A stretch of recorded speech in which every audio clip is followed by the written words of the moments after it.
Ақбілек 3 бөлім. Қулардың неліктен саулы інген шығарып жүргенін ит біле ме? Бұл өзі Мұсабайдың қатыны еді. Аузы даладай боп қартайып қалса да, боз інген жаулығына кір жуытпайтын мақтаншақ, өзі кеппелеу кісі болатын. Тықпа сақал, бір мойын, жаман Мұсабай, боз інген бірдеңе айтса аңға дей алмайтын. О түгілі, саулы боз інгеннің бір ауылға би болудан да дәмесі болатын.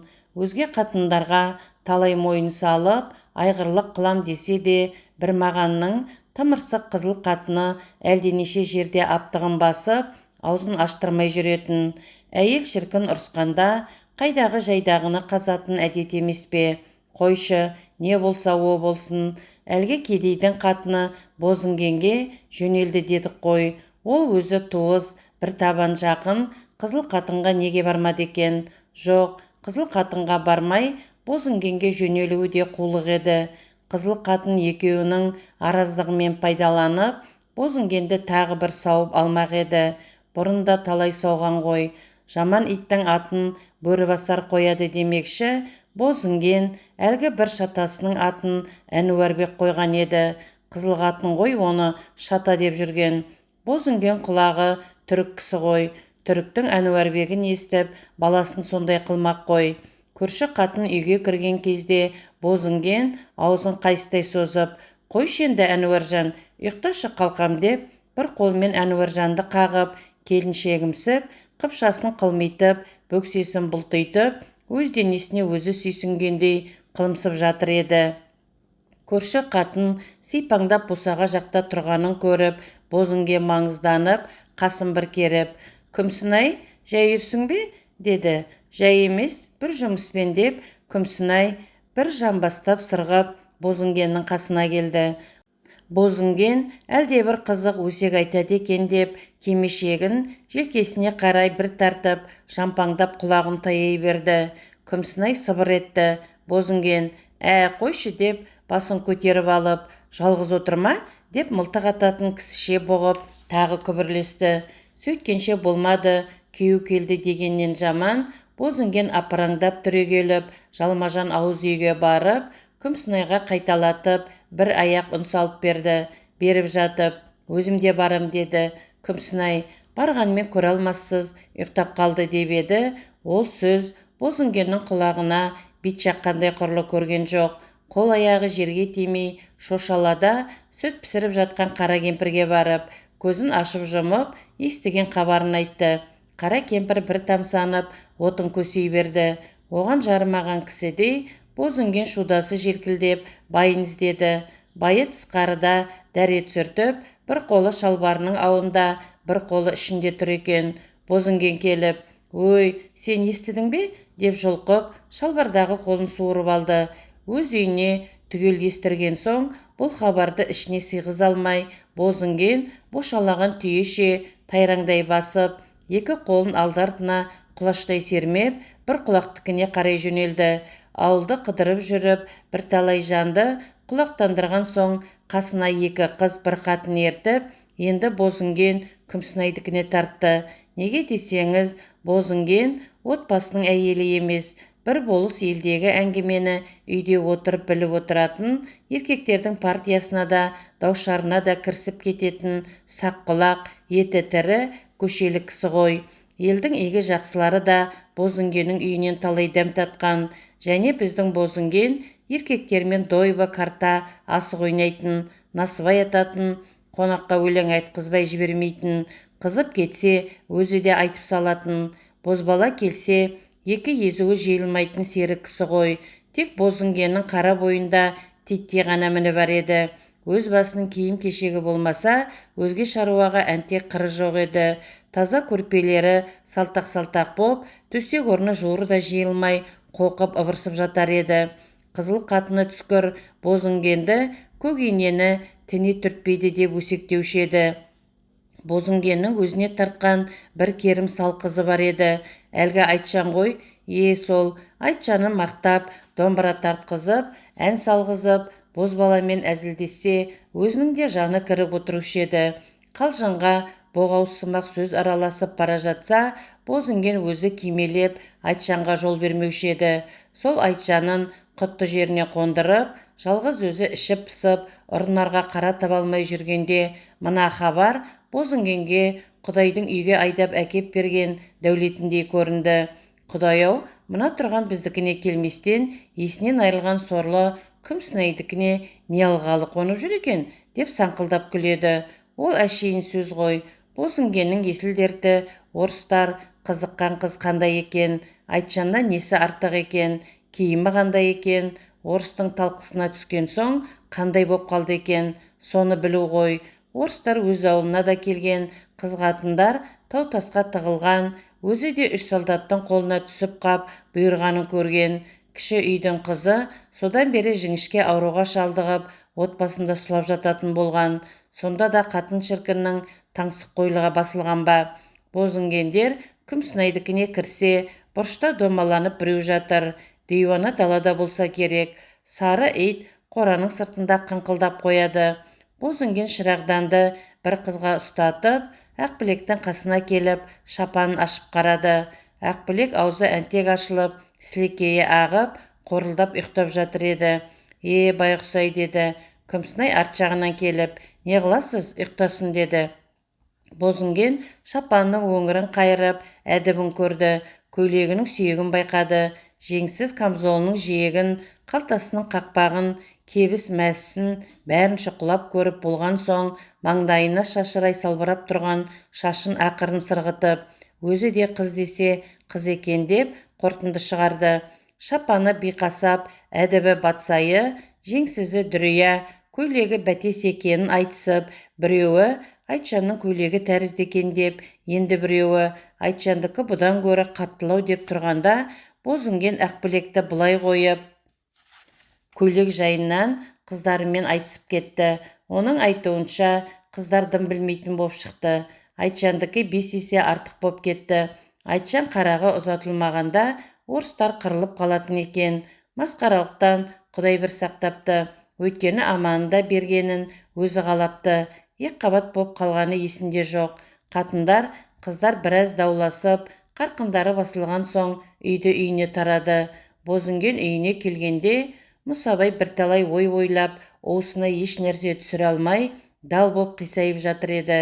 Кеп былай, Мұсабай жаңада байыған малжанды, қалтырауық адам болатын.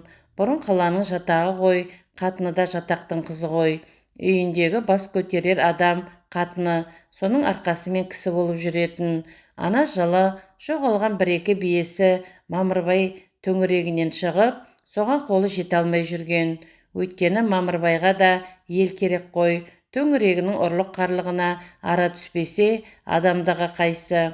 Мына қызы қолға түсіп тұрғанда, соның қаруын қайыруға болмас бекен деп, Мұсабай жаман ойға жүгіртіп еді. Қызды тығып қояйын десе, ауылы құрғыр түгел естіп қойды.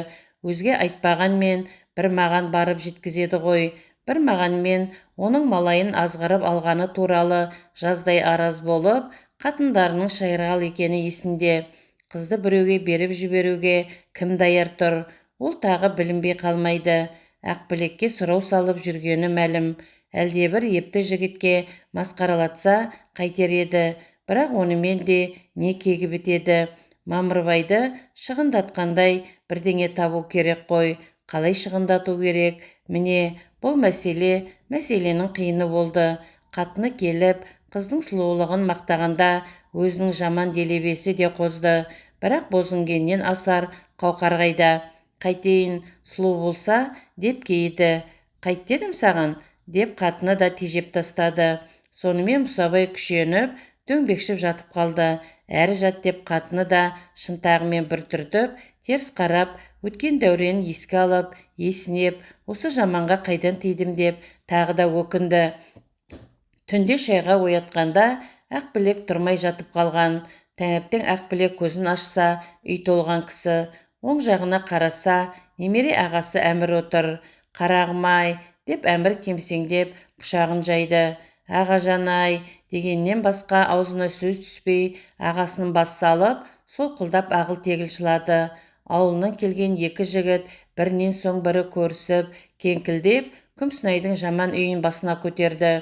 Көріскен кісіні айырғанды парыз көріп алған қатындар тоқтау айтып, айқасқан қолдарын жазып, салиқалы бозінгенде пешке сүйеніп тұрып, енді қайтсын деп есіркеген болды. Алайда қатындардың көңілі бұл көріске жармады. Өйткені Ақбілек суырылып сөйлей алмады. Жайшылықта қыз ұзатқанда, кісі келгенде айтылатын жырлардың бірде-бірін айтпады. Тұтқиылда тығылып қалған жүрек қызыл тілге құшырын төге алмады. Ішке толған қалың шер кернеп келген бұлақтай қатты ышқынған жас болып ыршып-ыршып кетті. Ақбілек жыр жаттап та көрген жоқ еді. Қыз болып ұзатылуға әлі талай заман бар ғой деп балалыға арылмай жүрген. 15 жасар бала ғой, шешесі өлгеннен бері дауыс қып жоқтағандай болған соң өз басына күн туып кетті. Қатындар онысын есеп қылама, сөйлемей көріскенін жас баланың жылағанындай көріп, айыздары қанбады. Жыласып көрісіп, үндемей төмен қарап, біраз отырысты. Әлден уақытта Әмір ағасы отырып, түнде осы ауылдан хабаршы барған соң жата алмай қолға түскен атпен жүріп кеттік деп қалай келіп қалғанын білдірді. Мұсабай жаман ойдың ұшығына шыға алмай жатқанда бір маған жақсы атты кісі бола қалайын деп түнде шапқызған екен. Бір мағанның қызыл қатыны өзгеден гөрі омыраусып, Ақбілектің қолын ұстап айырып жүрген сол екен. Қызыл қатын қарап тұрмай: естігенде өз баламыздан жаман аядық, қайтейік, не амал бар, деді. Әмірдің бір жолдасы: ағайынның ағайындығы осындайда көрінеді деп бозінгенге көзінің құйрығын жіберді. Жайда көсемсіп жүрушең, бүгін қайда қалдың дегендей қылды. Өйткені Мұсабайдың Мамырбайға қиғаштығын білуші еді, және Мұсабайдың бейесін ұрлаған кісімен бұл жігіт жегжат еді. Жігіт оны айтқанда қызыл қатын мардамсып, иығын бір көтеріп: оны дегенің, біз анау-мынау қазақтай боқтан өзгені қылға тізбейміз деп келе жатыр еді. Бір маған отырып: керегіне сондай сөздің, деп қатынын тоқтатты. Бұл сөздің бәрі бозінгенге жарадай тиді. Ләм деуге айтары болмай, тымырайып, жапалақ ернін жымыра берді. Түнде әлгі қорсылдаған шошқа бір атты қинағанда, бүгін бозінген бұл сөзді естірмеді. Шірік ит талай жерде өлтірді-ау. Күмсінай шай даяр екенін білдірді. Ауыл кісілері тысқа шықты. Қызыл қатын Ақбілекті үйіне қонаққа шақырып еді. Әмір тәңір жарылқасын айтып, ауылға жеткенін мақұлдады. Бір маған да жабысып көріп еді. Қонақтар асыға берді. Ендеше Ақбілекке кер жорғамды ертеп, өзім апарып салып қайтайын деп бір маған тысқа жөнелді. Бозінгенге бұл жұмысы да қатты тиді. Үйіне келіп: өмірі әбүйір байлаған сұқым, отыр енді, албасты басып деп, байын тағы бір мұжыды. Мұсабай үндемеді. Қатын шіркін бір жеңіп алған соң таң атырама. Өзінен шығар өнері болмаған соң Мұсабай қатынға қол тапсырып бір қылған ғой. Қатын болмаса, бұл бір мағанның қолы емес пе? Бір мағанның әнтек қолы кеміп бара жатқаны, әйтпесе мұның қасында анағұрлым адам ғой. Бір мағанның қолы кемегеннен ғой, ана жылғы сайлауда ауылнай боп кісі қатарына ілінгені. Одан бұрын бұл күсім еді, бір безер ит еді. Сол бір маған кер жорғасына көрпе салып ертеп, Ақбілекті мінгізді. Бір байталға мініп, өзі қасына ерді. Дуана өз жайына кете барды. Жолда келе жатқанда Әмір ағалары Дуананың тез болып алып келгені жақсы бопты десіп, Дуананың да пайдасы тигендігін, оның жүрмейтін жері жоқ екенін, бірақ тіленшілік қылмайтынын, жазы қысы жалаңаяқ жүретіні тегінен тегін еместігін айтысты. Одан кейін ұсталған ақтарды мұқашты сөз қылды. Ақбілек орталарында жорғақтатып, төмен қарап келе жатып, әңгімелеріне құлақ салды. Ақтардың тұтылғанын сонда білді. Әнеугі апанда бұғып жатқандағы қасына келіп тоқтай тұр деп кетіп қалған қазақ мұқаш екенін де топшылады. Өткен күндерді бір-бірлеп есіне түсіріп, жағалап қара мұртқа да келді. Оның түрлі қылықтары демде көз алдынан елестеп өтті.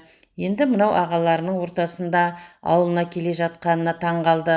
Таң қалып қана қойған жоқ, өзін бейне бір арам сирақ ұрлық малындай әкесіне арам жегізетіндей көрді. Енді бұрынғы нәрестедей уыз денесі былғанып, арамданып қалған тәрізді. Бұрынғы кіршіксіз аппақ кеудесіне енді қара құзғын ұя салып кеткен тәрізді. Күнә сұмдықты білмейтін ақ жүрегі арамдықтың неше тасын біліп, бұрынғы қыз басы енді қатын болып қалған тәрізді. Бұл былғанған дененің кірі, жанның күнәсі, өмірі тазармайтын тәрізді. Өз ауылының тауына, жеріне жақындаған сайын, таза жерді басуға өзінен өзі ұялып, атылып өліп кетпей, қара мұрттың мылтығына бекер-ақ жармасқан екем деген өкініш пайда болды. Ит жалап кеткен ыдыстай өзінің денесінде, демінде арам деп білді. Осы арам деміммен, арам аузыммен әкемнің иманды жүзіне қалай жақындармын, қайтып оны да арамдармын. Құдайдан қорықпай, оның құтты қадам мешіттей үйіне қалай кіремін. Кәпір сүйген, аймалаған аяғыммен жайнамаз салатын жерін қалай денем шімірікпей басармын. Кәпірді құшақтаған арам қолымды қайтып әкемнің адал дастарқанына апарып, қайтып бір табақтан ас ішермін. Мұны бұрын ойласамшы, бұларды есіме алсамшы, шыбын жаны құрғырды ойлай беріппін-ау. Япыр-ау, бұлар мен туралы не ойлады екен? Мені арамдалмай аман келе жатыр деп кім ойлады дейсің? Әлде менің тірі қалғанымнан да өлгенімді тіледі ме екен? Кім біледі, сөйткенде шығар. Мені көргенде пәленшенің орыс бүлдіріп кеткен қызы деп кім көрінген ішінен ойлап тұрады-ау. Әлде біреу әкеммен не өзіммен егескен күні айтып та салады-ау. Ойбай-ау, менің күйеуімше, ол енді менің маңыма жолар ма? Орыстан қалған салдамаңды ол не қылсын? Тым болмаса, бұзылмаған қаймағым соғанда бұйырмады-ау. Ол алмаса, онда мені кім алады? Мен бір ел-жұртқа әйгілі, көзге шыққан сүйел болған екем ғой. Ақылымнан адасқан сорлы мұны білсемші. Кеше түнде арам денемді қасқыр боршалап, неге жеп қоймады екен? Мені көргенде ауыл үйдің адамы үркіп тұрады-ау. Мен өзгердім ғой, қатын болдым ғой, қартайдым ғой. Көзімнің алды көк таңба шығар, етім сылқылдап, денем бос қалған шығар. Белім бүкірейіп, бөксем жалпиған шығар. Аяғым талтаңдап, жүрсімнен жаңылған шығармын. Менде не сын қалды дейсің? Ернім кезеріп, жағым суалған шығар. Орыстың айнасына қарағанда ажарым тайған сықыл деді ғой. Жасыма жетпей кемпір қылдың-ау жасаған. Мен енді әкеме құрт аурудан жаман бір масыл болдым ғой. Өлмей менен құтыла алар ма?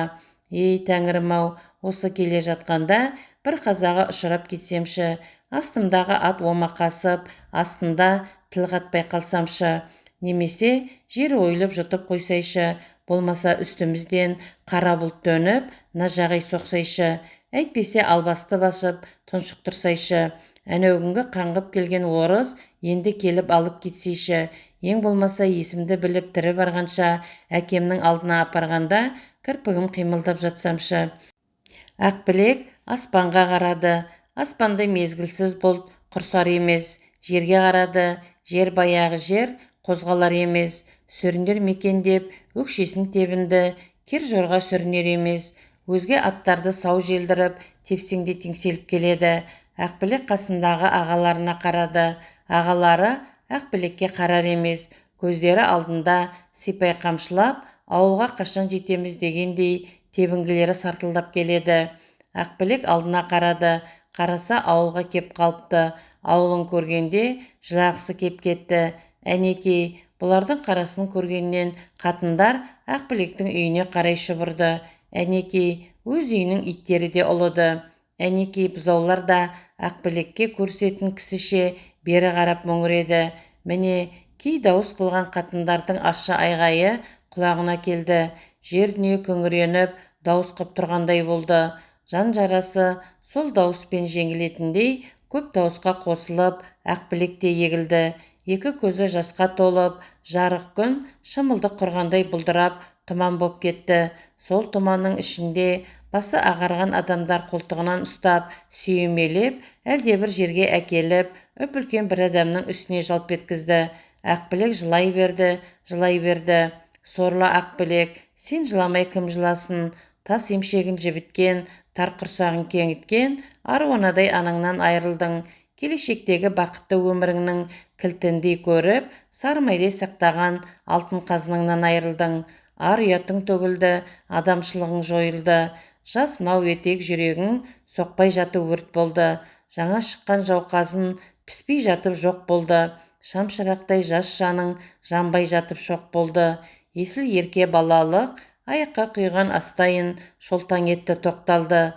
Жыла, жасың бұла, жасыңмен қайғың жуылсын, жасыңнан теңіз жиылсын, теңізді дауыл толқытсын, құтырсын, толқын, туласын, зарлатқан сені мұндарлар тұншықсын, суыңда улансын, қатын қызы тұлға алып, сендей болып шуласын.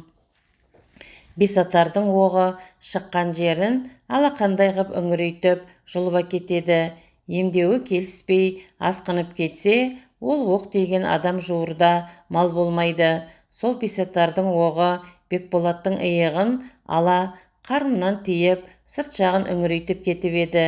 Бұған суырмақ та тарту керек, малдың жыны да, мың да бір дәрі деп, әркім әртүрлі ем айтып жатқан үстіне қаладан келген бір үністірік. Дәрігерге көрсетпесе өледі деген соң Бекболатты дуанға апарып еді. Мамырбайдың төлегені не дегенмен қайнағасы ғой. Барған соң кеңседен кеңсеге жүгіріп барып, ауруханаға жатқызып, емдетуге қағаз алған еді. Бекболат ауруханаға жатқалы 20 күнге жуықтады. Дәрігердің қарауы күшті болғаны ғой. 15 күн дегенде қолы икемге келіп, жарасы бүріліп біте бастады. Алғашқы кезде аурухананың сары төсегіне, сасық дәрісіне, шөп тамағына үйрене алмай, мұрнын тыжырып, іші пысып, уайым басып жатса да, жүре-жүре аурухананың өз адамындай болып, бойы үйренейін деді. Дәрігер күншуаққа шығып отыруға рұқсат еткен соң, Бекболат бір күні тысқа шықты. Үсті басына ақ киген, ақ орамалмен желкесіне бір түйген сары мәтүшкелер сыпсыңдап кіріп шығып жүр. Қолдарына бөтелке, шәйнек, орамал шылапшын, мұртын тазының құйрығындай ширатқан, шашын енесі жалаған бұзаудай тарап, жылтыратқан ақ киімді дәрігерде мәтүшкелерге орысшалап, ауру жатқан үйлерді нұсқап, бірдеңе тапсырып тұр.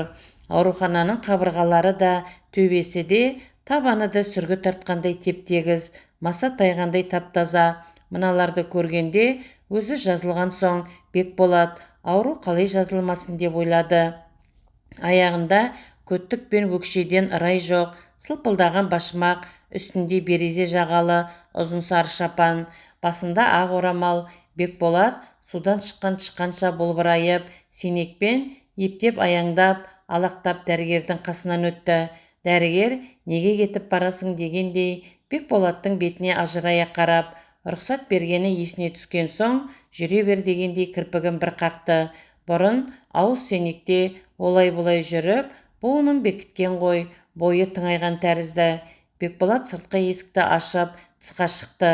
Аурухананың 4 қабырғасы, табыт төсегі, сасық дәрісі басырқып тастаған екен. Күні жарқыраған, ашық ауасы саңғыраған, көгерген көк аспанды көргенде, бойы да кеңіп жадырап, реңі де шырайланып, ажарланып, ойы да көтеріліп, шарықтап елге қарай бет қойды.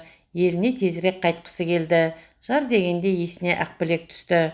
Мен міне Құдайдың жарық күнін көрдім, жазылдым. Ол осы күнде не күйде екен? Әлде тұтқында екі көзі жаудырап, жасын бұлап жүр? Әлде орыстар өлтіріп тастады? Әлде бір сары орыспен құшақтасып отыр? Әлде бәрі жабылып деген ойға келгенде, шауып келе жатып, биік жардың ернеуіне төніп қалған кісіше денесі шіміркеніп, жүрегінің астыңғы жағындағы бір нәзік қыл үзіліп кете жаздағандай болды. Бұл ойды Бекболат жараның беті қайтқалы күні де түні де ойлаған. Жардың ернеуіне бір емес 100 мың қайтара таянған. Жүрегінің нәзік қылы да сонша тырсылдаған. Сонда да бұл жолғы жүрегінің қағысы бұрынғыға ұқсамады. Бұл жолы Ақбілекті ойламайын десе де, кең дала, еркін, сайран өмір еске түскенде, Ақбілекте еріксіз сол сұлу өмірдің гүліндей жылтырап, көзіне іліне берді. Бекболат ауруханада жатқанда Төлеген 2-3 рет келіп, көңілін сұрап кеткен. Төлеген бір сыпайы жатық жігіт. Келгенде жараң қалай, бойың тәуір ме, тамаққа көңілің шаба ма деген тәрізді жарасының жайын ғана сұрайтын. Төлеген қайнағасы болған соң Бекболат Ақбілек жайын сұрауға ұялатын. Қарындасы жайынан о да сөз қылмайтын. Өзі бірдеңе айтып қалар мекен деп Бекболат елдің хабарын сұрап жақауратқанда Төлеген жалпы аман болса керек, бөтен хабар білінбейді деп Ақбілек жаққа жуымайтын. Шешесін өлтіріп, қарындасын алып кеткенде соларды барып бір көрмейтін, соларға бір жәрдем қылмайтын неткен жан. Әуелден көңілі қатты адам бекен, қалада жүріп қақайып кетті мекен, мұның пайдасын әкесі қашан көреді деген сұраулар Бекболат ойына талай келсе де, өзіне бірдеңе деуге аузы бармайтын. Өйткені көңіл деуге Бекболатты жан тартып, дәрігерге қаратып, көңілін сұрап, келіп кетіп жүреді. Қарындасы болса да кетті, енді менен не үміт қылады деген ойлар келгенде, Бекболат Төлегеннің неткен адам екеніне миы жетпей дағдаратын. Бекболаттың имене беретіні де Төлегеннің жұмбақтығы еді. Енді далаға шығысымен Бекболат Ақбілектің не болғанын білуге көңілі кетті. Қалай, кімнен біледі? Мұнда қазақ бар мекен? Кеше төсекте жатқанда бір қазақтың есік алдынан өткенін көзі шалып еді. Сол қазақ жылт етіп жоқ боп кетіп еді. Сол кім екен? Немесе дәрігерге келіп тұрған қазақтар жоқ бекен деп қабырғаны жағалап, қақпа жақтағы бұрыштан асты. Асып еді, ауруханаға кіретін екінші есіктің тепкішегіне отырып, бір-екі тымақты қазақ сөйлесіп отыр екен. Бекболат іздегені табылғандай қуанып кетті. «Ассалаумағалейкум» деді. Қырындап, төмен қарап сөйлесіп отырған екі қазақ жалт қарады. Ел қазағы ұсқынды біреуі әлік алды. Аяғында орысша етігі бар, ықшам шапанды, жөкей қара тымақты, аузы басы бияздай, қожаға айтқан нияздай, қара сұр жігіт ойнақы көзі жалтаң етті де ернін қыбырлатты. Бекболат амандасты. Ойнақы көз жігіт, сені кім шақырды дегендей жөнді амандаспады. Бекболат келген соң сөздерін де қоя қойды. Онысы өздеріне қолайсыз көрінді білем. Жуан етті қазақ Бекболаттың аты жөнін сұрады. Бекболат жөнін айтқан соң ойнақы көз жігіт: Бекболат сіз боласыз ба? Отырыңыз деп сырғып орын берді. Әнеугі оққа ұшқан жігіт екенсіз ғой деп біле қойды. Бекболат: өзіңізді мен танымадым ба? Деп сұрады. Мен тақырдың жылтыры деген жігіт болам деп, тақырдың жылтырын білмейтін қазақ жоқ тәрізді. Жылтыр дегенде езуін қисайтып, басын бір шұлғып тастады. Өз атын мардамсып атағаны көрініп тұрды. Мына кісі Мұсатай деген біздің ағайын деді. Тақырдың жылтыры дегенде Бекболат: естуім бар деді. Жылтыр жұлып алғандай тікірейе қарап: мені кім деп естідіңіз? Деп сұрады. Бекболат әнтек мүдіріп қалды да, көзі ашық, пысық жігіт деп естеміз деді. Бекболат әлгіндей дегенде, әйтеуір халықтың көз жасы үшін Матайдың әбенімен ұстасып жүрміз. Ақырын бір алла біледі деп, қас көрген қаршыға бастанып, мойнын қылқың еткізді. Бекболат мақұлдағансып: деді. Дегені, ажалы жеткен қарға қаршығамен ойнайды деген осау. Әбен кім, бұл кім? Ол арыстан да бұлтшыққан ғой. Ол 8 болыс елді бір дуанда аузына қаратқан әбен емес пе? Ол Петрамборыңа да барған, патшаға да білікті болған әбен емес пе? Онымен таласқандай, мұның не айбыны, не күші бар? Шілтеген бір қораш жігіт деген ой келіп еді. Бірақ Бекболат бұл ойын неге білдірсін? Іші пысып қалған кісі ғой. Оны мұны сұрай бастады. Жылтырдың білмейтін хабары, естімейтін өсегі жоқ. Ағып тұрған сөз екен. Аузы аузына жұқпайды. Ол сөйлеген сайын Бекболаттың аузы аңқиып, жаны кіріп барады.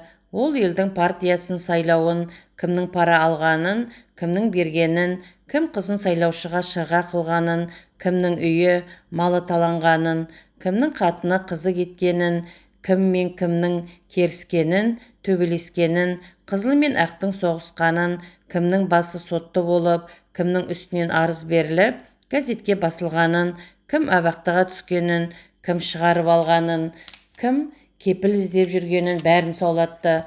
Оның таныс емес әкімі де, сөйлеспеген адамы да, білмейтін заңы да жоқ. Соның бәрін көзімен көріп, қолымен ұстағандай су төгілгісіз қыла нандыра жанын бере орысшаны ара-арасына қыстыра сөйлейді. Манағыдай емес, Бекболат жылтырдың сөзіне ұюға айналды. Нанып емес таңғалып ұйыды. Бір сәтте осынша хабарды, осынша сөзді, заңды үйіп төгіп тастаған неткен тілмар, неткен білгіш деп таң-тамаша қалды. Сөзінің арасына жік салмастан бірді айтып келе жатып, бірге кетіп, судыратқанда қалың тобылғыдан андағайлап қашқан қоянды көрген тазыдай. Бекболат қай сөзін ұстарын білмей даң болды. Даң болса да, оның айтқан бір хабары құлағына майдай жағып кетті. Ол хабар Қарашаттағы ақтардың қолға түсуі еді. Оны естігенде Бекболат: бәрекелді, япырай, түгел түсіп пе? Деді. Түгел, бірін қалтырмай ұстап әкелді. Ақбілек қайда екен? Деген сұрау Бекболаттың аузына келіп қап, бірақ ел қазағы отырған соң сұрауға қаймыға берді. Орыс масқаралап кеткен қызды несіне сұрап отыр деп мазақ қылар ма деп ойлады. Бекболаттың сұраулары көбейіп, әңгіменің аяғы созылып жатқанын сезіп, ел қазағы бір айналып соғармын, шаруам бар еді деп тұрып кетті. Ол кетісімен Бекболат қабыржып, қобдиланып, жылтырға қарай берді. Бір уақытта бір жасырын сөз айтатын кісіше көзін жыпылықтатып: сізде менің бір сұрайын деген сөзім бар еді, деді. Айтыңыз, айтыңыз деп жылтыр жөпілдетті. Мамырбайдың қызы не болды екен? Оны естіген жоқсыз ба? Деді. Жоқ, оны естімедім. Ақтардың өзін кеше-кешке әкелді. Білуге болады. Ол айтпақшы, сіздің қалыңдық екен ғой. Жалқы, деді. Япырмай, білуге болса, соны маған біліп берсеңіз құп болады. Бүгін ертең-ақ біліп беремін. Күнде елден кісі келіп жатады ғой. Бірақ оның енді не керегі бар? Деді. Не керегі бар деген сөз Бекболатқа ауыр тиді. Жұрттың аңызы да осылай екен деп ойлап қалды. Бекболат жабырқау тартып: әйтсе де, деді. Жылтыр біліп бермек болды. Сөйтіп отырғанда есіктен ақ киімді мәтшке шығып: әй киргиз, доктор деп Бекболатқа орысшалап саусағымен ымдап шақырды. Бекболат орнынан тұрып жатқанда жылтыр мәтшкеге түйіліп басын шайқап орысшалап жіберді де Бекболатқа қарап: киргиз деп қорлағанын әлі қоймайды. Жалаң бұт немелер, жолдас граждан деп неге айтпайсың деп жатырмын, деді. Бекболат жымиып көпшіктеп: бәсе, бұларға да айғыр табылсыншы деп ауруханаға кіріп кетті. Аты-шулы жылтыр осы екен ғой деп Бекболат сенекте келе жатып, Бекболатты тамақ ішуге шақырған екен. Қаңылтыр аяқтағы сылдыр сорпаны жеріген жылқыша тамсанып ұрттаған болды. Сорпа ішіп отырғанын да, су ішіп отырғанын да аңдаған жоқ. Ойы бөлініп, қиялы әлде қайда отыр еді. Ақбілек орыстардан өлі қалды ма, тірі қалды ма? Өлі қалса сөз де жоқ, тірі қалса үйіне кеп отырса онда не болмақ? Орыстардың талқысынан қалған қызды бұл ала ма, алмай ма? Дүйім елге әйгілі боп, абыройы кеткен қызды қалай алады? Екі сөздің бірінде құрбы-құрдасы бетіне басады ғой. Ол бір сүйегіне басылған кетпес таңба ғой. Бірақ құдайшылыққа келгенде Ақбілек сорлыда не жазық бар? Өз еркімен барған емес, тағдырдың кермесіне кез келді. Бұл алмаса, оны кім алады? Адам да алмайды. Өйтпей отырған бұл басқа біреуді алар. Онысы әлде қандай болып шығады? Ақбілекті өзі көріп айттырып еді ғой. Ондай қыз бұл өңірде жоқ еді ғой. Бұлар үш кісі құс салып жүріп, алғаш барып көргендегі оның түрі қандай еді? Маңдайы қасқайып, мойны қаздиып, көзі мөлдіреп, ерні үлбіреп, үріп ауызға салғандай жұтынып тұр еді-ау. Тал бойында бір міні жоқ, жаңа шығып келе жатқан сүйріктей еді. Шашбауын сылдыр еткізіп, сып етіп түрегелгені, тізесімен ақ көйлегін серпе тастап, аяңшыл бедеудей кербездене аяқ басқаны, тысқарыда жүріп, жеңгесімен сыбырлап сөйлесіп, даусы күмістей сыңғырлап, тәп-тәтті күлгені, әнтек жымиып келіп шәй жасап, өп-өтірік сызылғансып, үш саусағының ұшымен шынаяқ әпергені, салалы қою кірпігін салмақпен қағып, анда-санда көз астымен бір қарап қалғаны, мұның шынаяғына білдірмей бір қант тастап жібергені, бір жолдасы сөз қатқалы: бұ жақтың сұқсырлары қалайсақ, қаршығаны көш жерден көре қояды екен дегенде, Қаршығаларыңыздың қырандығы да деп күлімдеген апасы. Ақбілекжан қонақтарыңды аттандыр дегенде жеңгесімен екеуі бұлардың атын шешіп, нәп-нәзік торғын қолымен қолтықтан көтеріп аттандырғаны. Қош болыңыз дегенде көзін жалт еткізіп, басын әнтек изеп, артынан қарап қалғаны. Бәрі сондағыдай сайрап көз алдына келді. Бұрын қыз көрмеген кісіше құлап кетпейін деп, өзіне өзі осынша берік болайын десе де, Ақбілектің жүрісін, күлісін, көз қарасын көріп, естіген сайын есі кетіп, осының жолына жаным құрбан болсын деп, өзіне өзі серт қылғаны қайда. Ақбілек өзгеше еді ғой, әсіресе оның даусы, оның күлкісі адам баласында жоқ еді. Әлде әнтек күрмеліп, шіңгірлеген құлыншақтың, әлде түн ішінде, көл жүзінде сыңқылдаған аққудың даусы ма? Жоқ, оның біріне де ұқсамайды. Ақырын сөйлесе, жас ботаның даусындай, қаттырақ сөйлесе, ол дауысқа күміс қоңырау таққандай ма? Қалай? Әйтеуір, көмейінен, көмей емес-ау, кеудесінен күңгірлей сылдырлай шыққан бір сиқырлы жат дауыс дәл жүрегіне барып тиер еді. Сол кезде бойың балқып, жаның иер еді. Тағы да осы дауысты естігің келіп, ынтығар едің. Ол күлсе, бұл жалғанның бәрі күліп жібергендей, қайда отырғаныңды ұмытып қалар едің. Өзге әйел оның бір тырнағына басқан ізіне тұрмай қалар еді. Сол сияқты Ақбілекті Бекболат шынымен ұмытқаны ма? Елдің өсегінен қорқып, шынымен алмай кеткені ме? Қой, онсыз өмірде қызық болмас. Өзге қызда алса да, оның суреті көз алдынан кетпес. Өмір бойы өкінерде жүрер. Қалайда Ақбілектің хабарын тезірек білу керек. Ол күні түнімен, ертеңінде күнімен Бекболаттың ойынан Ақбілек кетпеді. Оны қандай жаман адамдарға араластырып, одан қандай жиренейін, жек көрейін, безейін десе де, оны алғаш көргені есіне түскенде, ол бойының бәрі жел қуған тұмандай серпіліп, баяғы періштесіндей Ақбілек көзіне елестейді де тұрады. Оны осынша ойламайын деп, үйдегі атын, құсын, мылтығын, аң аулаған есіне түсірейін дей ме? Болмайды. Ат, құс, аң, сейіл серуен, қызық думан, бәрі де жалғыз соның басында тұрғандай, бәрі де соның айналасында жүргендей көрінеді де тұрады. Бәрін Ақбілек аударып әкеткен тәрізді.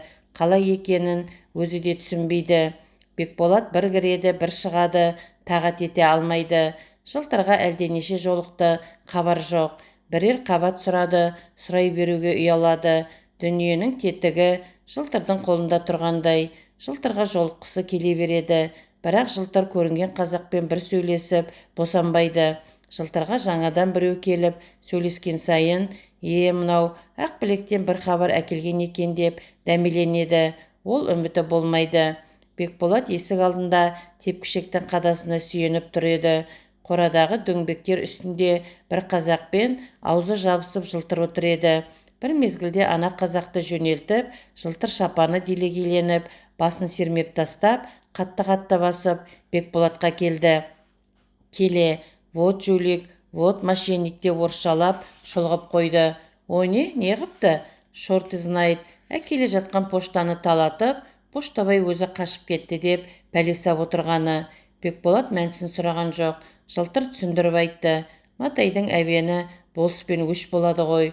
Болыс әбеннің үстінен приговор жасатып, 10 ауылнайдың мөрін бастырып, поштамен қалаға жіберсе, оны естіп, әбен 3 кісі аттандырады. 3 кісі жолда шабарманды қуып жетіп, поштасын тартып алып, өзін жаяу тастап, поштаны алып қалаға келеді. Приговордың көзін жойып, өзге қағаздарды кеңсеге тапсырады. Шабарман бізге пәле салар деп, астымдағы жалғыз атымды бере қоймаған соң, поштасын шашып кетті. Шашылған поштаны жинап, тапсырғалы әкеліп тұрмыз дейді. Болыс жылтыр жақтікі, приговор қызыл деп үйреткен жылтыр болу керек. Сол жұмыс орынға келмеген соң, жылтырдың бұрқырап, шорт ызнатты қағып келгені сол екен.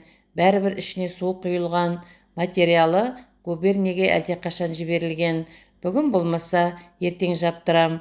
Құдай біледі-ау, оны жаптырмасам, жылтыр атым құрсын деп, жылтыр көпсініп, шорт ызнатын қағып барып басылды. Жылтыр басылған кезде Бекболат өзге хабар білгелі, сөзді басқа жаққа бұрғалы. Манағы бір орысша киінген қызметтегі жігіт пе деп сұрады, жылтыр жұлып алғандай. Ол Шекенің агенті деді. Шеке мен агентті білмейтін қазақ жоқ қой, Бекболат. Ол сізбен қалай жақын деп сұрады. Біздің кісілер қай кеңседе жоқ дейсің, Шекенің өзі біздің кісі ғой деді. Онда сізді қалай жапқызып жүр дегенде, ой шырағым-ай, оның бір мәнісі бар ғой деп жылтыр жымиды.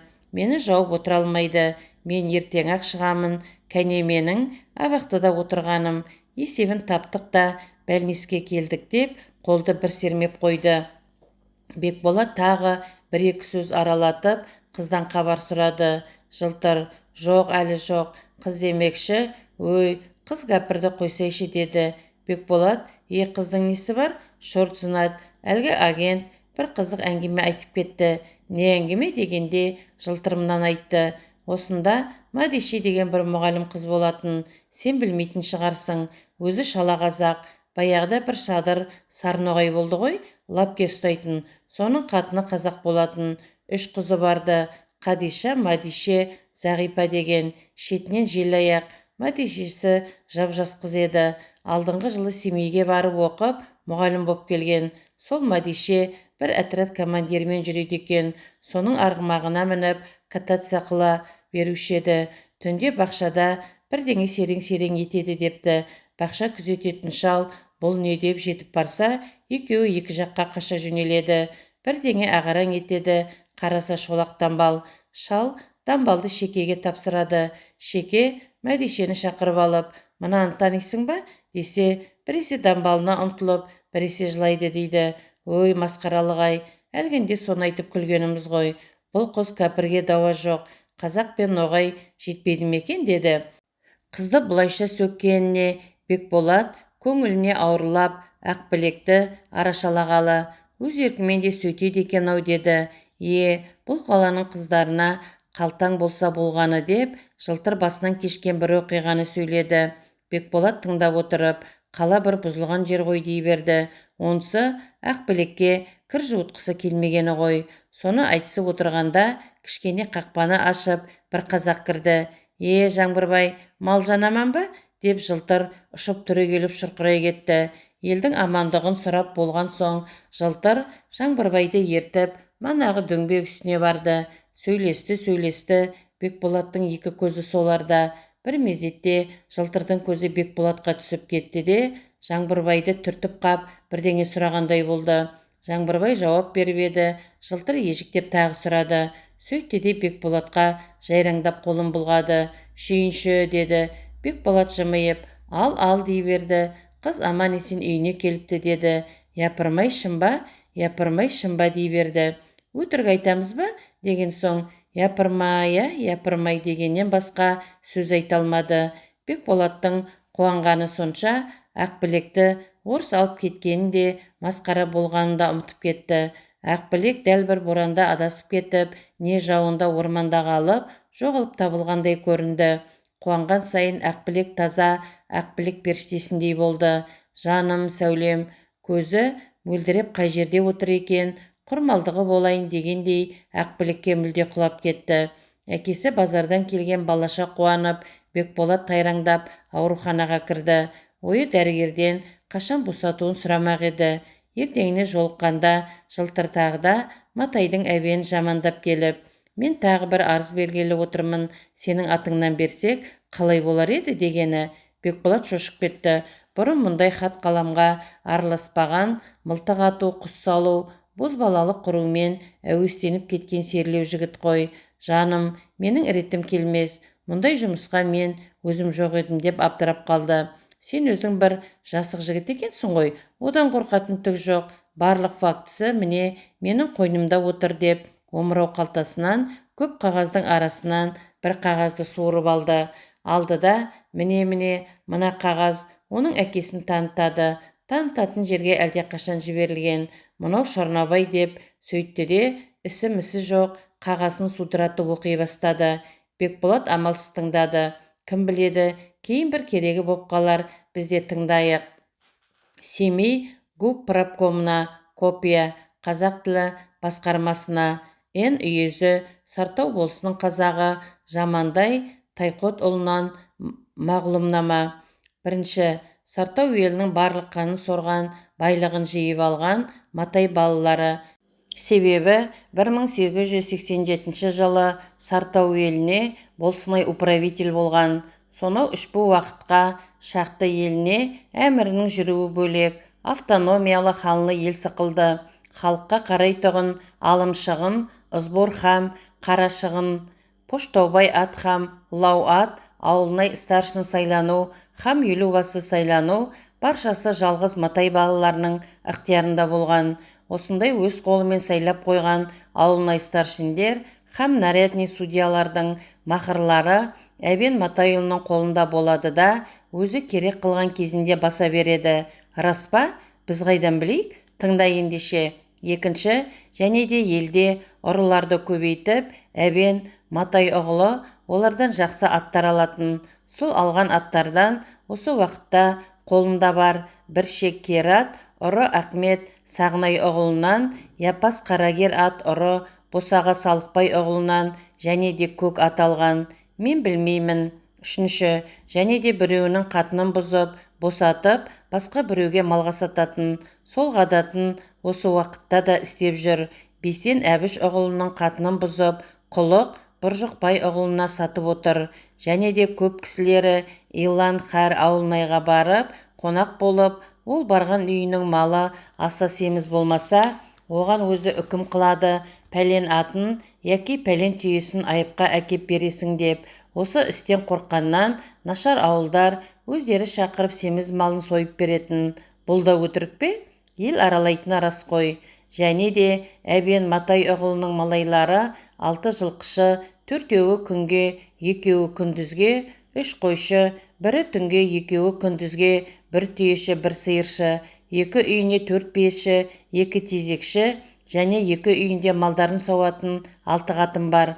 Осының бәріне 1 тиын ақы берген емес. Себебі қайсыларының жесір дауы, қайсыларының малдаулары бар, қайсылары қатын алғысы келеді, қайсыларының қатыны бұзылып жүрген, қайсылары ұры атанды, қайсыларын құлым деп жұмсайды.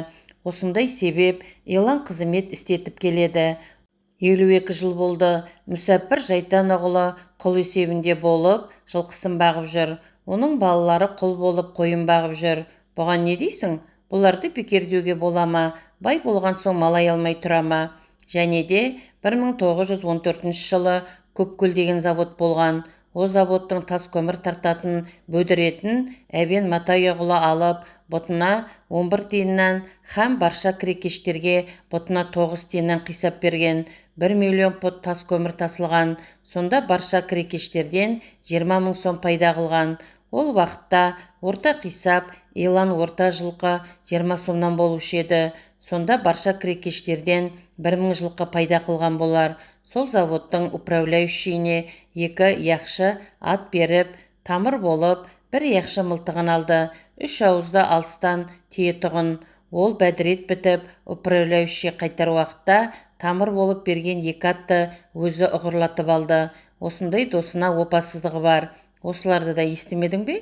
Естідік қой, мұның бекері жоқ. Бәдіреттен қанша пайда қылғанын қайдан білейік? Атын қайта алуы рас қой. Және де 1916 жылы Сарадыр жәрмеңкесінде Петр Павловтың көпесі Подколланың 30 мың пұт жиған жүн жабағысын бәдіретке алып, ертіске түсіріп беруге бұтына 1 сомнан алып, крекешке 90 тиыннан беріп, халықтың 3000 сомын жеді. Ол уақытта қой 6 сом еді. Сонда 500 қой пайда қылған болады. Және де 1916 жылы 25 июн жарлығы болып, бұратана елден қара жұмысшы шақырғанда Қарабас заводынан әбен Матай ұғылы қорғасын бәдірет алып, сол бәдіретке кіргізіп қара жұмыстан алып қалам деп кіргізген кісілерінен 96 ат алды. Хам ол тартқан қорғасының кіре ақысын әбен Матай ұғылы өзі пайда қылды. Және де 19 мен 31 арасында болған жігіттерінің орнына баласы алып, хам өтірік ауру болып, қалғандарынан кісі басына 1 ат алды. Бермесең, көрсетем деп қорқытып, осылардан алғаны 140 ат, 4 кісі пайда серік боп бөліп алды. Ақып Жамышбай ұғылы, Төлеміс ұғылы деп келе жатып, жылтыр міңгірлеп кетеді. Өйткені Сейіт Бекболаттың әкесі еді. Бекболат сасып, жоқ, біздің әке аман шығар, дей берді. Аман болса аман шығар деп жылтыр тағы оқыды. Және де 1919 жылы Дуандағы комендант Алексеевпен тамыр болып, жек көрген адамдарын абақтыға салғызды. Оларды шығарам деп көп ақшасын алды. Комендант Матай ұғылын Земский собратияға председатель сайлады. Бұдан кейін әбен Матай ұғылы Шейлі Шеңгелді елдеріне барып, қорқытып 30 ат әкелді. Және де осы биыл август айында Колчак үкіметі мен земство бұйрық қылды деп управитель Аппас Матай ұғылы елге жариялады. 130 мың сом жиып, налог салынсын деп, тез жинап салмасаңыз отряд шығарамыз деп, ауылнай поштабайларын шапқызып, барша аталмыш ақшаларын жиып алды. Сол ақшаның 3/1 салып, өзгесін болсынай Аппас Матайұлы, әбен Матай ұғылы хам міңгірлеп кетеді. Хам ауылнай Жүсіп ұғылы пайда қылып отыр деп есептейміз. Бұған таласың жоқ шығар? Мен оған несіне таласайын? Ақша жиылып жүрді ғой, бірақ кім пайда қылғанын кім біледі? Білмесең, міне тыңдай бер. Және де 1919 жылы август айында Семей барып, Колчак қазынасымен жақын болып, әскерге 300 ат беруге уағда қылып қайтты. Үйіне келіп 70 ат жіберді. 70 мың сомның кездемесін, 30 мың сомның шай былғарысын, хам 110 мың сомның ақшасына келген. Қалған 230 ат үшін Колчак үкіметі 500 сом перевод қылған.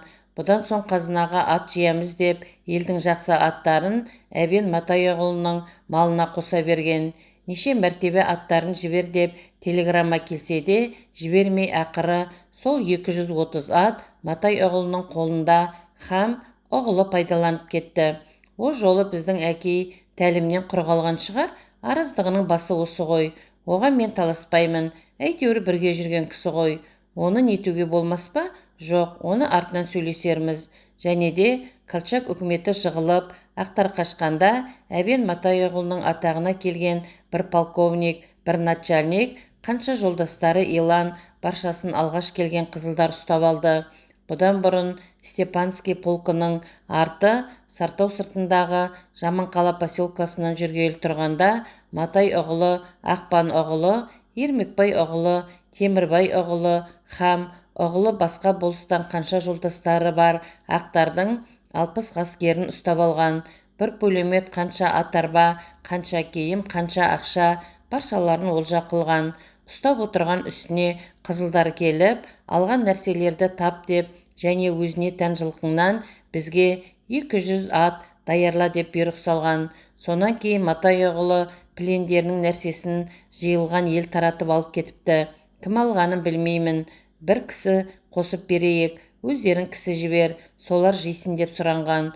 Полк бастығы 3 солдат қосып беріп, 4 кісіні нәрсе жинауға жіберген. Матай ұғылы елден 200 ат жиғызып бергенде, бұлар арық ат нашар елдікі, өзіңнен 200 семіз ат бер деп қаһарлы бұйрық қылған.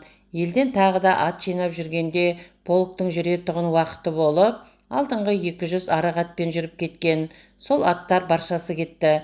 10 ат қайтқан еді. Оларды Матай ұғылы иесіне бермей алып қойды. Себебі лаушыны мен жібердім деп пілен нәрсесін жиған 300 кісіге 3000 сом, бір пулемет беріп, қалған қанша қару-жарақ бұйымдарды жоғарыда айтылмыш 3-4 адам пайда серік болып бөліп алды. Бұған не айтасың? Ақтық нәрсесінен пайда қылды ғой жұрт. Мұнан кейін елге сайлаушы шықты. Сартау еліне келген Шәмен Айдарбек ұғылы, Матай ұғылы біләнмен сөйлесіп, 20 жылдан бергі 3-ші ауылнай старшины болып жүрген Жүсіп ұғылын болсынай ревком сайлады. Шара жоқ, ауызша сұрау жоқ, бір болыс елдің барша ауылнай ревкомдарын жалғыз Матай ұғылы жаздырып жіберді. Бұдан кейін сойысқа 40 өгіз берсін деген бұйрық келді деп, өгізі бар 40 кісіге бөлдік деп милициямен жиып алды. Рас, біздікінен де бір өгіз алды. Сол малдарға қазына ақша бергенін де білмейміз. Берсе де өзіміздің жалмауыздар жеп қойғанын да білмейміз. Және де Матай ұғылы екі жерге қыстау салып отыр. Біреуі Шақат бұлағындағы Әлкебай балаларының, Қорабай, Боқсары ұғыларының жерін тартып алып, екінші көл басында, күнбатыс жағында Құрман балаларының, күншығыс жағында Топбазар балаларының жерін тартып алып, тамам нашарларды жылатып, қаңғыртып отыр. Және де Әлкебай балаларының қора мүлкі бар еді. 2 бөлмелі үйдің қаншама қоражайының есік-терезелерін өзіне бермей жылатып отыр. Бұл да өтірік пе? Қыстау салып жер алып отырғаны рас қой. Және де бір қыстауынан бір қыстауын аударыстырып салатын ағаш үй не түрлі жұмыстарын елден жігіттер жинап, ақысыз олар жұмыс істейді. Өз үйінен тамақ жоқ, маңайдағы ауылдарға бұйрық салады. Бір қонамыз, қымызын жинап, семізін дайырлап отырсын деп. Халыққа зияны тимеген күні бір топ кісімен бір семізін сойғызып жеп кетеді. Ақырында Сартау елінің қазағы қой, әбен Матай ұғылы қасқыр. Қой қанша көп болса да, қасқырға қарсы келе ала ма? Осы аталмыш залымдарды елге жолықтырмай, бір орынға жиып алып, бір ғаділ адам үй басынан жүріп, жауап сұраса, баршалары басынан кешкен оқиғаларын айтар еді. Мен мағлұм қылушы сіздерден тіленемін. Мені әбен Матай ұғылына білдірмесеңіз екен. Матай ұғылының қаһары қат деді. Мені сау қоймайды ғой. Да бұ мағлұм беруші. 1920 жыл 20 май. Жылтыр арызды оқып болды да, сұқ қолын ортан қолына тіреп, тырнағымен арызды бір шертіп қалды. Міне мынау 15 факт, 15-ші статья көтіне тас байласа да, сүркілдетпей ме деді. Біз қайдан білейік, қара кісіміз ғой деп, Бекболат алақанын жайды. Өйткені мынау арыздан өзі де шошынайын деді. Соңғы кезде Бекболаттың әкесі әбенмен арыз еді. Себебі Колчак тұсындағы жиылған ақшадан 300 атқа алынған бұйымнан мәз тәлім бермеді деп өкпелеген. Сол өкпемен әбеннің бір шақырғанына бармаған. Қорықса өзі тығылар деп, әбен 40 өгіздің тұсында Бекболаттың әкесінен де бір өгіз алдырған. Сейіт оған ығыспаған. Содан кейін әбен Сейітпен ауылнайлас Дүрбеуіл дегенді қолына ұстап, адам қылған. Сөйтіп, Дүрбеуілге ел билетпеймін деп, ауылнай ішінен партия ашқан. Дүрбеуілге әбен атсалысқан. Дүрбеуіл жақтағы біреудің Сейітке тән, біреуде ақысы бар деп, милиция жіберіп, бір сиырын қудырып алған. Сейіт баласын жіберсе де сиырды қайырмаған. Содан былай әбеннің Сейітке тізе көрсетуі көбейген. О жақтағы қатындарын жасырын кетірткен, жер дауын туғызған, аласыларын бергізбеген, барымта кірістірген, әйтеуір пәлені еккен. Сейіт әбенге қарсы тұрған қармаулы сүйенер елі болмай, баталасуға алмай жүретін. Жақын арада осы жылтырлардың қуғыны мен әбеннің қойған болысын түсіріп, оның орнына қаладағы Күреңбай деген коммунист етікшіні болыс қып сайлатқан еді. Жылтырлар өзі қойған Күреңбайын салғаннан әбенге қарсы шығартып, бұрынға ауылнайларды түсіртіп, өзіне тән адамдарынан қойғызып еді. Бұрын ел билеп көрмеген етікші қалай үйретсе де, әбенге төтеп бере алмай, елді меңгере алмай, есі шығып жүреді. Кешегі пошта тартып алу да жаман болысты басынғандағы ғой. Бекболат жылтырға жолыққаннан бері бұл әңгімелерге әбден қанған. Енді жылтырды өзімсініп, біздің отағасы да әбенге наразы адамның бірі ғой. Әлгі арыздан о кісіні шығарып тастауға болмас бекен деп сұрады. Бекболаттың аңқаулығын сезе қойды да жылтыр, әбден болады деді. Әлде қашан жіберіліп қойған арыз екенімен жұмысы жоқ. Неге десең, жылтырға ел керек қой. Бірақ жылтырдың жымиғанын Бекболат та сезді. Әлгі сөзді байқамай айтқанын біліп, бірақ ол арызыңыз жіберіліп қойған жоқ па? Деді. Ол арасы оңай, ретін табамыз деді. Ретін тапсаңыз дұрыс деген болды. Ар жағы жылтырға сенбеді. Бекболаттың жылтырға сенбейтінде жөні бар ғой. Қалай сенсін? Жылтыр аты шулы алаяқ. Оның қылмаған бұзақылығы жоқ. Ол әуелде Матайдың әбеніне тілмаш болған. Әбенмен бірігіп елді қанаған, әбенге шәкірт болған. Ол қазынаның ақшасында жеген. Талай адамдардан қарызға ақша алып, дәт дегізген. Төңкеріс кезінде елге сайлаушы боп шығып, параны өкірткен. Бір тайпа ауылға ет ас деп әмір қылып, еттеріңді өздерің жей деп жүріп кеткен күндері де болған. Ұлықтығын көрсетпекші ғой. Ол шалқасынан жатып, 7 қызға аяғын жуғызған. Оның бүлдірмеген ісі, екпеген пәлесі жоқ. Ол абақтыға 100 түсіп 100 шыққан, ол бір сынап. Оның өтірігіне найза бойламайды. Ол бір су, орысшаға да қазақшаға да бірдей. Ол талай қызды алып қашқан, талайды тастаған, қатын алу тастау, оған тымақ ауыстырып кигенмен бір есеп. Оның басына қандай тас тисе де бір қайтпайды. Ұрған сайын борсықша семіреді. Қашан көрсеңде көзі ойнақтап, пұшықтау мұрынның, жұқа танауы делдейіп, дөңес маңдайы жылтырап, қунақ құланша атығырылып тұрғаны. Өзі де орта бойлы, араметі жоқ, қағылез, сайтан секілді ұшып жүр.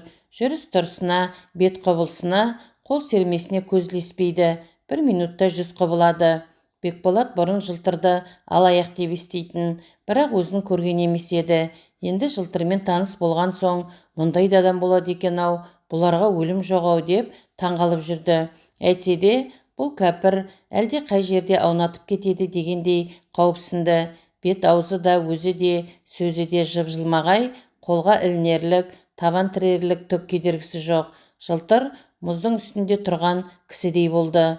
Не де болса ауруханадан кетсем екен, елге, кеңге шықсам екен, байсалды қазақты көрсем екен, мынауың құрып қалсын, адамның басын айналдырып жіберді ғой деген оймен Бекболат ауруханаға кірді. Кірсе дәрігер киініп кеткелі жатыр екен. Мені қашан шығарасыз? Деп тағы сұрады. Дәрігер, ертең деп басын шұлғыды. Бекболат көңілін бір демдеп төсегіне келіп жантайып, ақ білегін тағы ойлады. Ертеңіне сәскеде дәрігер жарасын көріп, дәрі сеуіп, қайта байлап шығуға рұқсат берді. Аурухананың киімдерін тастап, өз киімін киген соң адам сияқтанып қалды. Тысқа шығып шапанының өңірін сілкіп, жауырынын қимылдатып, қапастан шыққан құстай қомданып алып, артына қарамастан қаздаңдап жөнелді. Күн бұлттау, түнде жауын жауып, жер сабыр боп қалған екен. Таныс қала, таныс көше, олай-бұлай өтіп жатқан мәтүшке, солдат, өз кеңсесінің алды толған қазақтың аттары. Бекболат 2-3 көшені айналып салған бойымен Төлегеннің пәтеріне келді. Төлеген үйде жоқ, қызметінде екен. Қазаншы мәтүшке ас үйде тамақ істеп жатыр екен. Аман деп тани кетті. Етті көп асып жатырсыңдар ғой, қонақ келеді. Қандай қонақ? Комиссар, көп комиссар. Мен де қонақ болам, деді күліп. Жарайды, арақ көп, шошқа бар деп мәтүшке қалжыңдады. Қой, шошқан құрсын. Мәтүшке күлді. Бекболат көр жерді айтысып тұрып, арғы үйге қарай жүрді. Мәтүшке, аяғың сүрт, деп жеңінен тартты. Өйткені тақтайды жаңа жуып қойған екен. Құрып қал, аяғым таза деп, босағада жатқан дымқыл кенепке аяғын сүйкеп, арғы бөлмеге кірді. Тап-таза 2 бөлме, ауыз бөлмеде ортада үлкен үстел, жағалай орындық, бұрышта Төлегеннің ілулі киімдері.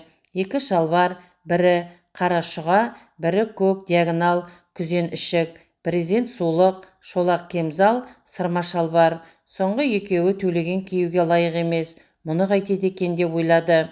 Бұл бөлмеде біраз отырып, киімдерді көтеріп көріп, осының бәрін бір өзі кие бере ме дегендей басын бір шайқады да жоғарғы бөлмеге кірді. Қос әйнектің арасында көк шұға жазу үстелі тұр. Ортасында 4 бұрышты, бұрыштары былғары қалың қызыл қағаз, жез қақпақты 4 қырлы тас сауыт. Оның 2 жағында 2 жез шамдал, қалам қыстыратын, шылым салатын тағы бірдеңелер. Үстелдің ірге жағы қаттаулы кітаптар. Қарсы қабырғада бұрышта жалтыраған соқылдақ кровать, ақ жастық, мауыт көрпе, кровать алдында жерде кішірек қызыл масаты. Қабырғаларда үлкен-үлкен 3-4 сурет. Кроваттың аяқ жағында айналы шкаф, жұмсақ барқыт қаптаған 6 орындық. Мұнша аспаптар қайдан келген? Осының бәрін Төлеген ақшасына сатып алған деп ойлайсыздар ма? Жоқ, Төлеген мұның бәрін кеңседен алған. Кеңсе қаланың байларынан жинаған. Өйткені қызылдар келісімен байлардың мүлкін қазынаға көшірген ғой. Төлеген сияқты есебін тапқан қызметшілер қазынадан пайда қылмай тұрсын ба? Төлегеннің алатында жөні бар ғой. Ол өзі пратком, азық-түлік деген кеңседе комиссардың орынбасары. Өйткені Төлеген жылы жерді біледі ғой. Жақсы киім, жақсы тамақ проткомшілерден табылады ғой. бұлардың қайдан келгенін Бекболат қайдан білсін. Төлеген қара басына құнақты жігіт екен деп ойлайды. Анығында да Төлеген құнақты жігіт еді. Жақсы тұрғанды кім жек көреді? Сонда да Төлеген ел пайдасы деген сөзді ауыз айтқаны болмаса, ар жағы өз пайдасын көбірек қарастырушы еді. Ол қазаққа обал болар демеуші еді. Елден ылау, азық-түлік, салық жиналатын болса, комиссардың айтқанын екі қылмауға жанын салар еді. Жиылыста еш уақытта айтысып тартыспаушы еді. Өз ойын жарыққа салудан өлгенше сақтанар еді. Өзінен үлкен әкімге жағынудың ілімін әбден білген еді. Бірақ өте ақжарқын, жайраңдаған жігіт еді. Анамен де мынамен де товариште өтірік күлгенсіп, иыққа қағып сөйлесер еді. Өзіндей жастар партияға жазылып жатса да, Төлеген әлі жазылған жоқ. Жазылмауы да есеп еді. Қызылдар құлап қалса кім біледі, одан да байқай тұрайын деп ойлаушы еді. Алайда партияға кірген жолдастарымен пікірі, қызметі ым-жымы бір еді. Пікір дерлік Төлегенде пәлендей пікірде жоқ. Көптің ауқымы оған пікір. Коммунистер айтса құп, алайда Төлеген пікірсіз де жігіт емес. Онысы ұрушылдық пікір еді. Қызметке адам сайланса, елге кісі жіберілсе, елден шығын жиылса, өз еліне, өз тұқымына бүйрегі бүріп отырар еді. Бірақ ол бұрғандығын өмірі сездірмей, еппен іс қылар еді. Төлеген қолы ашық, мырза жігіт еді. Әсіресе оның мырзалығы жолдас арасында көрінер еді. Жолдастары Төлегенді пратком деуші еді. Праткомнан табылмайтын нәрсе жоқ. Киім, тамақ, бәрі сонда ғой. Төлегеннің пратком болуы өзіне де кейбір жолдастарына да теріс емес еді. Оны екі жағы да сезуші еді. Сондықтан Төлегеннің тұрмысы тәуір боп бара жатқанын көрген сайын олар жымиып, «Әй, сен осы мыналарды қайдан тауып ала бересің?» дегенде Төлеген де мырс етіп, елді күнді табылады ғой дей салушы еді. Міне, бүгінгі Төлегеннің қонақ шақыруы да сол жағынудың салдары еді. Жағынбай қайтсын, шешесін өлтірткен, қарындасын масқаралатқан Мұқаш туралы партияда сөз болыпты. Мұқаш еңбек сіңірді, оны бір жақсы орынға қою керек десіпті. Қандай орын беруді ревкомға тапсырыпты. Ревкомдағы Балташ кім біледі? Балташ кедейшіл, бір беткей кісі. Мұқашты Сартауға болыс қып жібере ме? Және әбен бай болыспен ұстасып, шатақтасып жатқаны мәлім. Сартау болсын өзгертпей тұра ма? Мінеки, көк сұр кепке қалпағының астынан қара бұйра шашы мен тышқан көзі бірдей көрініп, мұрты қырылған, көк аяз ерні өтірік жымыңдап, жуан портфелін қолтықтап, әсем киімді Төлегеннің өзі де келді. Келе жатып Мәтішкеден оны-мұны сұрап, үй ішін түгел шолып, «Великолепно, великолепно» деп сөйлеп кірді. Оның даусы шығысымен Бекболат орнынан тұрып, алдынан қарсы шықты. Екі бөлменің арасындағы табалдырықта қарсы жолығып Бекболат сәлем берді. Төлеген қолын созса да, табалдырықтан өтіп барып, қол ұстап амандасты. Неліктен екені белгісіз, табалдырықта тұрып амандасқан кісі араз боп кетеді деген орыс әйелдерінің ырымы сол арада ойына түсе қалып еді. Аман есен шықтың ба? Жақсы болды. Қызметтен қол тимей барып тұруға да болмады деп, соңғы кезде көңілін сұрай алмағанын жуып шайды. Онысы да өзінше есебіме кім білсін. Портфелін үстелге қойып, ауыз үй жаққа барып, Мәтішкесіне бірдеңе тапсырып, қайта келе жатып, ел жақтан да хабар бар, сіздің ауыл да аман дейді, біздің отағасы да деп келе жатып, әнтек кідіріп, жақсы көңілді болса керек, деді. Онысы қарындасым табылыпты деуге өзін қайнаға көріп туралап айта алмап еді. Оны Бекболат та сезе қойды. Естідім, жақсы болыпты деді. Төлеген Бекболаттың ақ білектен әлі көңілі айнымағанын сезіп тәуір көріп кетті. Тәуір көргендігін немен білдірерін білмей, «Шылым тартасыз ба?» деп қалтасынан күміс таба керкесін шығарып, әдемі шылымын алдына жайып қойды. Бекболат шылым тартып машық қылмаса да, алмауды қолайсыз көріп, екі бармағының ұшымен қолы әнтек қалтырап, шылымдарын шашып төгіп бірін алды. Екеу-үшеуі үстелге түсіп қалып еді. Оқасы жоқ деп, Төлеген Бекболаттан бұрын жинап, сауытына сала қойды. Мынадай құрақ ұшып тұрған оқымыста қайнағасын көрген соң, Бекболаттың көңілі ақ білекке бұрынғыдан да бекіген тәрізденді. Мынадан қайнағасы, анадай қайындығы бар, жігіттің не арманы бар дегендей, көңіліне әнтек мақтаныш кірді. Бір жағынан өзі қарапайым қазақ болғанына, оқымысты қайнағасының алдында қорынайын деді. Әлгі қолының әнтек қалтыраған себебі де сол еді. Төлеген қоржын шалбарының қалтасынан жұпар иісі мүңкіген ақ орамалын алып, олай-бұлай аяңдап жүріп, мұрнын шұқылай сүртті. Бекболатқа оның бұл жұмысы да үлкен төренің қалпы тәрізді көрінді. Келген кісімен сөйлеспей отыруды тағылық деп білетін Төлеген, күйеу баласымен тіл қатыспай отыруды қолайсыз көріп, аяңдап мұрнын сүртіп жүргенде не тақырыпты сөйлеуді ойлап жүреді. Сыпайы сөз осы болар деп, бүгін бір қонақ шақыруға қамғып жатыр ек, дер кезінде жақсы келдіңіз деді. Қазақтың дәм үстіне келген адамға мақтап жүреді екенсіз дейтін мәтелін айтқысы келсе де, оның тым қазақшылық, тым ақтарылғандық болар, қайнаға басыма лайық болмас деп өзін-өзі тоқтатты. Жақсы келдіңіз дегенде, Бекболат та бірдеңе айтқысы келіп, қозғала түсіп, орынды сөз таба алмаған соң, ниетің түзу ғой дегендей ажарланып, дей салды. Губерниядан бір азаматымыз келіп еді, оны да шақырып едік, деді. Оны айтқаны бір есептен жақындықты білдіру үшін өз әлемінен де хабар берген еді. Екінші, губерния азаматтарымен де әріптеспіз дегендей, күйеу баласына кішкене қоразданбақ еді. Әйтеуір сөз қатайын деп, Бекболат қозғалыңқырап, «О, кім деген жігіт?» деп сұрады. Төлеген ол келген Ақбала деген губ ревком мүшесі екенін білдірді. Осындай сыпайы сөздерімен біраз отырған соң, Төлеген тамақты білейінші деп ауыз үй жаққа кетті. Жалғыз отыруды қолайсыз көріп, Бекболатта бой жазуға қораға шықты.